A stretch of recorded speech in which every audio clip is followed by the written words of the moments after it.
Hi అండి. నిన్న nominations అయిపోయినాయి కదా. నామినేషన్స్ అయిపోయిన వెంటనే మన ఇమానియల్ ఒక పదం అంటుంటాడు. అక్కడికి వచ్చి ఆయిస్ అక్కడికి సూపర్ చెప్పిన తోపులాగా చెప్పిన నానా బాండింగ్ బాయ్ ఫ్రెండ్ బాండింగ్ పెట్టి సీజన్ మొత్తం నడపాలని నువ్వు అన్నవు. అక్కడ నేను క్లాప్స్ కొడుతున్నా, అటు చూసరికి ఎవరు కొడతలేదు, మళ్ళీ ఆగిపోయినా నేను అని అన్నాడు. అక్కడ ఇమానియల్ బాండింగ్ పెట్టుకోలేదా? రీతు చౌదరి బాండింగ్ పెట్టుకోలేదా? సుమన్ శెట్టి గారు బాండింగ్ పెట్టుకోలేదా? మరి ఎవరు బాండింగ్ లేకుండా ఉన్న రోజులో ప్రతి ఒక్కరికి ఒక బాండింగ్ ఉంది. వీళ్ళ బాండింగ్ గురించి మర్చిపోయి ఒక తనుజ బాండింగ్నే హైలైట్ చేయడం జరుగుతుంది ఇమానియల్. నాకు ఎందుకు ఇది అర్థం కాలేదు. అంటే వైల్డ్ కార్డ్ సెంట్రీస్ వచ్చిన తర్వాత వాళ్ళు తనుజ టాప్లో ఉందని చెప్పడం వల్ల ఇమానియల్ ఇలాంటి ప్రవర్తన చేస్తుండా అని అనుకుంటే కాదు.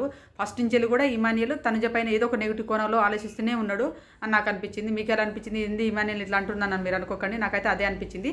సర్లేండి, ఈరోజు కొన్ని టాస్కులు జరిగినాయి. ఆ టాస్క్ల వివరాల గురించి మాట్లాడుకోబోయే ముందు ప్లీజ్ దయచేసి నా ఛానల్ చూస్తున్నట్లయితే లైక్ చేయండి, లైక్ చేసి సబ్స్క్రైబ్ కూడా చేసుకోండి.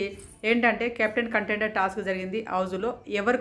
ఎవరు ఆ టాస్క్కు అంటే టాస్క్ ఎవరెవరు ఆ మధ్య జరిగిందని చూసినట్లయితే పాత కంటెస్టెంట్స్ వచ్చినటువంటి కంటెస్టెంట్స్ల మధ్య జరిగింది. పాత కంటెస్టెంట్స్ నుంచి 5 కెప్టెన్ టాస్క్ను ఆడడం జరిగింది. ఎందుకంటే ఈ 5లో ఇంతవరకు క్యాప్టెన్ కాని వాళ్ళను ఎన్నుకోవడం జరిగింది అన్నట్టు. మరి రీతు చౌదరి అయితే రాలేదు కంటెండర్గా. అంటే ఈ టాస్క్ ఆడడానికి రీతు చౌదరికి అవకాశం రాలేదు, ఎందుకు తెలియదు. మరి ఆమె క్యాప్టెన్ కూడా కాలేదు, కానీ మరి ఎలా పక్క పెట్టిరో అర్థం కాలేదు. చూద్దాము, దాని వివరాల గురించి లైవ్ చూశాక మాట్లాడదాము.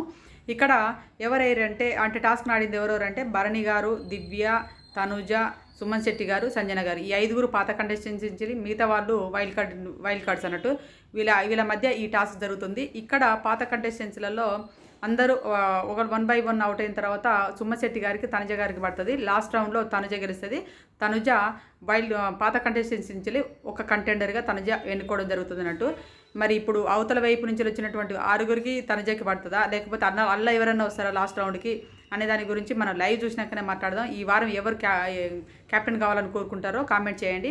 అదేవిధంగా ఓటింగ్ అనాలిసిస్ చూసినట్లయితే టాప్ 1లో తనుజ ఉంది, టాప్ 2లో వచ్చేసి డెమన్ పవన్ ఉన్నాడు, టాప్ 3కి వచ్చేసి సుమన్ శెట్టి గారు ఉన్నాడు, టాప్ 4 వచ్చేసి భరణి గారు ఉన్నాడు, టాప్ 5కి వచ్చేసి రామ్ రాథోడ్ ఉన్నాడు, టాప్ 6 వచ్చేసి మన దివ్యనిఖిత గారు ఉన్నారు. మీకు ఇష్టమైన కంటెస్టెంట్స్ ఎవరన్నది మీరు కామెంట్ చేయండి, ఓటు వేసుకోండి.